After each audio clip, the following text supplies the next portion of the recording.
याजूज और माजूज हजरत नूह अलैहिस्सलाम के तीसरे बेटे यासिफ की औलाद में से एक है। याजूज और माजूज का जिक्र कुरान पाक में भी मिलता है। ये एक फसादी कौम में से एक थी। लूट मार करना, अच्छे और भले लोगों को परेशान करना याजूज माजूज के पेशों में से एक था।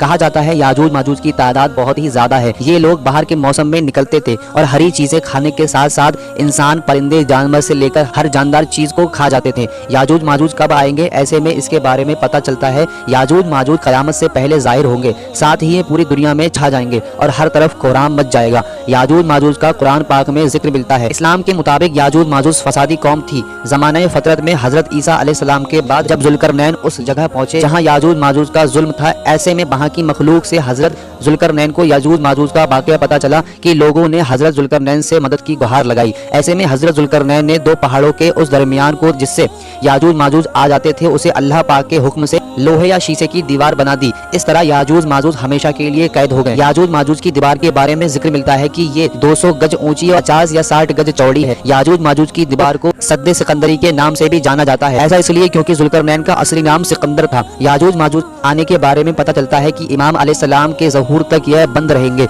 हजरत जुल्करनैन के जरिए दीवार बनाने के बाद याजूज माजूज का खुराक सांप करार कर दिया गया, जो सीधे आसमान से बरसते हैं। जब तक इमाम अलैहिस्सलाम के ज़हूर नहीं होता, यह कौम कैद में ही रहेगी। याजूज माजूज हर दिन दीवार को चाट कर काटते हैं और अगले दिन के लिए दीवार चाटने के लिए छोड़ देते हैं, लेकिन अगले दिन दीवार पहले जैसे ही हो जाती है। क़यामत के नजदीक इमाम अलैहिस्सलाम के जमाने में याजूज माजूज का खुरूज होगा और दीवार भी कट जाएगी। फिर दुनिया के निजाम को याजूज माजूज की फौज बिगाड़ना शुरू कर देगी। जहाँ से भी याजूज माजूज की फौज गुजरेगी वहाँ कुछ भी नहीं छोड़ेंगे, यहाँ तक कि समुद्र का सारा पानी भी खुश्क यानी सुखा देंगे। इनकी फौज लोगों पर जुल्म करेगी, तहस नहस करेगी। उसके बाद मुल्क शाम की तरफ पूरी फौज रवाना होगी। याजूज माजूज दुनिया के निजाम को दरहम बरहम करने के बाद मुल्क शाम की तरफ रवाना होंगे और कहेंगे तो जमीन पर रहने वाले को खत्म कर दिया गया है, चलो आसमान वालों का खात्मा करते हैं। इसके बाद याजूज माजूज की कौम आसमान की तरफ तीर चलाएंगे। याजूज माजूज की फौज जो तीर आसमान की तरफ फेंकेंगे वो अल्लाह पाक के हुक्म से खून से लगा हुआ आसमान से वापस आएगा। ऐसे में याजूज माजूज बहुत खुश हो जाएंगे और आपस में बातें करेंगे, अब हमारा इक़्तिदार जमीन से बुलंद होकर आसमान तक पहुंच गया है और हमारे सिवा अब कोई बाकी नहीं रहा।